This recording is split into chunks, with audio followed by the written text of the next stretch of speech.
તો વડોદરા પાલિકાની સામાન્ય સભામાં હોબાળો થયો છે। કોર્પોરેટરનો રોષ જોવા મળ્યો છે।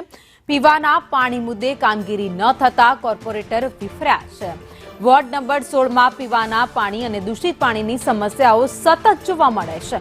કોર્પોરેટર સ્નેહલ પટેલે પાણી મુદ્દે રજૂઆત કરી। પૂર પીડિત સહાયના ફોર્મ સભામાં બતાવી રજૂઆત કરવામાં આવી હતી। ત્વરિત સહાય મળે પાણીની સમસ્યાના નિરાકરણની રજૂઆત કરાઈ હતી।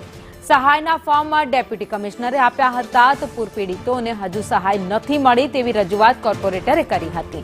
લોકો સહાયના ફોર્મ કોર્પોરેટરના ઘરે આપે છે તેવો તેમણે ઉલ્લેખ પણ કર્યો, રજૂઆત પણ કરી। મારા વિસ્તારની અંદર પીવાનું પાણી નથી મળતું પૂરતું અને ગંદા પાણીનો ઇસ્યુ હતું, એના માટેની રજૂઆત કરી હતી। અને જે સર્વે પાણી ભરાયા હતા એ સોસાયટીઓના જે સર્વે કરવાના હતા એમાં અમારી ઘણી બધી જ્યાં પાણી ભરાયા હતા એવી સોસાયટીઓના સર્વે નથી થયા, એ બાકી છે એની રજૂઆત હતી। અને જે સોસાયટીમાં સર્વે કર્યો છે એ જે સર્વે કરવા માટે અધિકારી આવ્યા હતા એ ત્યાં ફોર્મ આપીને આવી ગયા હતા, એના કારણે એ લોકો અમારા ઘરે સોસાયટી વાળા ફોર્મ આપવા આવે, ફરીથી લેવા નથી આ એના માટેની રજૂઆત હતી। એ લોકો તપાસ કરીને કહેશે, પણ અમારું કે જ્યાં પાણી ભરાય છે ત્યાં સર્વે જલ્દી થાય અને એમને લાભ મળે।